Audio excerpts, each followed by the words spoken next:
si tu dis Jésus devant le diable, dans la foi, même si tu viens de te convertir, le diable doit s'en aller. Mais il faut exercer l'autorité. Il faut chasser les démons. Aussi, comment tu peux expérimenter la puissance du royaume? C'est en chassant les démons. Matthieu 10, verset 1, la Bible dit: « Puis ayant appelé les 12 disciples, il leur donna le pouvoir de chasser les esprits impurs et de guérir toute maladie et toute infirmité. » Luc 11, verset 20, la Bible dit: « Mais si c'est par le doigt de Dieu que je chasse les démons, le royaume de Dieu est donc venu vers vous. » C'est-à-dire, là où on chasse les démons, le royaume de Dieu est venu. Là où on chasse les démons, le royaume de Dieu est venu. Chrétiens, les démons existent. Les démons existent. Je viens de l'Afrique et je peux vous dire que les démons existent. Alléluia. Je vais vous raconter une histoire. Lorsque j'ai commencé le ministère, on jeûnait mercredi et on veillait vendredi. Et le vendredi, le jour de la veillée, on a entendu un bruit au niveau de la toiture. Et puis on a entendu quelqu'un tomber. On est sorti, on a trouvé un jeune garçon tout nu, tombé par terre, paralysé. Et il disait qu'il était sorcier. Et d'où venait-il à ces heures-là? Il venait d'un quartier reculé. Et il dit quoi? Qu'il s'envolait comme Superman au-dessus de la toiture de l'église, et il a senti une puissance de Dieu le faire tomber.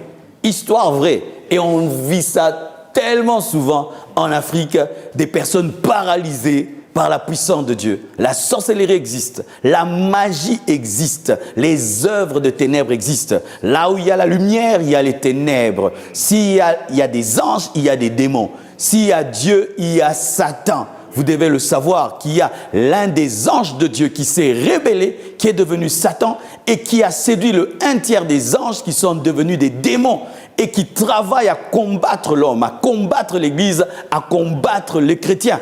Paul a été combattu par les démons et Paul a chassé les démons. Jésus a chassé les démons. Jésus était un chasseur des démons. Jésus était un chasseur de démons. Jésus n'était pas qu'un prédicateur. Jésus n'était pas qu'un enseignant. Jésus n'était pas qu'un bon parleur. Jésus chassait les démons. Il arrive à Gadara, il met seulement son pied, les démons commencent à crier. C'est ça Jésus. Jésus ne parlait pas seulement, Jésus chassait les démons. Tu ne connaîtras pas la température spirituelle du lieu où tu te trouves si tu ne prends pas autorité sur les démons. Alors j'aimerais même dire à certains, chez vous à la maison, prends un jour, une nuit et prends le temps de prendre autorité sur les puissants des ténèbres et tu découvriras les puissants des ténèbres qui agissent dans votre famille parce que tu vas les secouer et ces puissants devront se manifester. Tant que Paul n'avait pas pris les bois et ne les avait pas menés vers le feu, le serpent qui était dans ce bois ne s'était pas manifesté. C'est le feu qui a révélé le serpent et on l'a jeté dans le feu. Il faut mettre le feu pour que le serpent qui est dans le bois se révèle. Dans ta famille, il y a un serpent. Dans l'église, il y a des serpents. Dans ton ministère, il y a des serpents. Mais pourquoi tu ne découvres pas les serpents qui y sont? C'est parce que tu les laisses tranquilles. Dérange-les et tu sauras. C'est quand quelqu'un vient, il est très tranquille à l'église. Vous commencez des prières de délivrance, il tombe, il commence à vomir. Pourquoi? Le feu a révélé le serpent. Le royaume de Dieu vient en chassant le royaume des ténèbres. La lumière vient en chassant les ténèbres. Les ténèbres ne régneront pas toujours. Pourquoi? Parce que la lumière doit venir. Et la lumière vient avec l'autorité de Christ. La Bible nous dit que lorsque Jésus-Christ est allé à Gadara, les possédés est venu vers lui. Pourquoi? Parce que le supérieur était là. Il fallait qu'il puisse le recevoir. Alléluia. Et se prosterner, reconnaissant qu'il était Seigneur. Chasser les démons. Chrétiens, chasser les démons. Pasteurs, chasser les démons.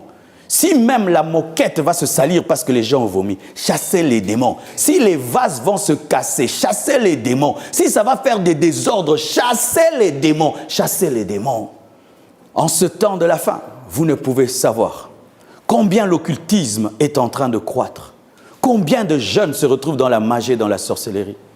Hier, c'était des personnes très adultes qui entraient dans des loges sataniques pour avoir richesse et abondance. Mais aujourd'hui, des jeunes gens se livrent à l'occultisme, cherchant à devenir riches. Et ils vont venir à l'église avec des voitures, avec des belles maisons, calmes à l'église. Mais ils ont fait des pactes avec le diable. Et tu parles, mais la puissance, l'autorité de Dieu ne se manifeste pas. Comment seront-ils brisés et même libérés? Et comment rencontreront-ils face à eux la vraie puissance de Dieu? Ils chasseront les démons.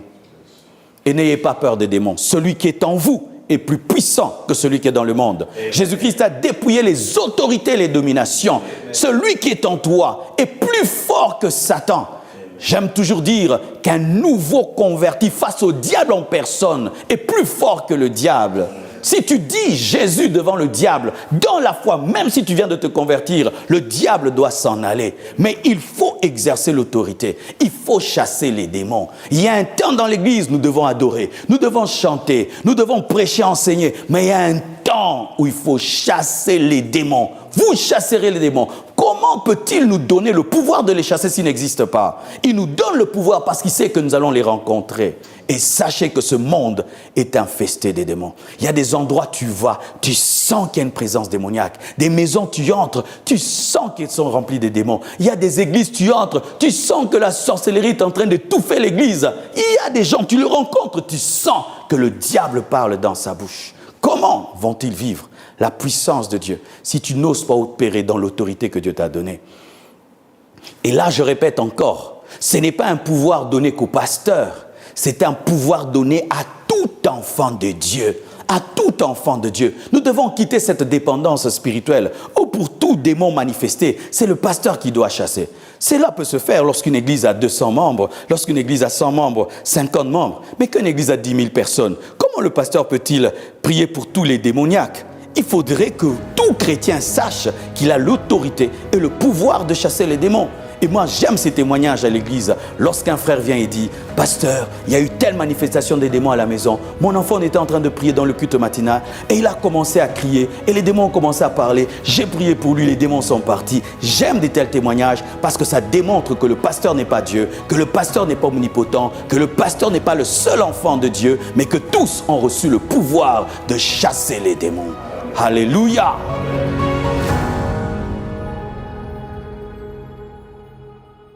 Shalom, j'espère que vous avez aimé cette vidéo. Abonnez-vous pour ne pas rater nos programmes. Merci de faire partie de notre famille TBN. Que Dieu vous bénisse. Shalom de Jérusalem.